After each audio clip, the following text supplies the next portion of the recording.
கேரள மாநிலம் இடுக்கி மாவட்டத்தில் உள்ள பீருமேட்டில் பேருந்துக்காக காத்திருந்த பள்ளி மாணவர்களை நோக்கி காட்டு யானை ஓடி வந்த சம்பவம் பெரும் அதிர்ச்சியை ஏற்படுத்தியிருக்கிறது.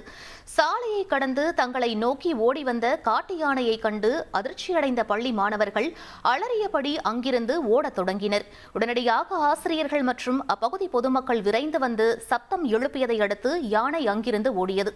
இச்சம்பவம் பதிவான பதற வைக்கும் சிசிடிவி காட்சிகளை தற்போது பார்க்கலாம்.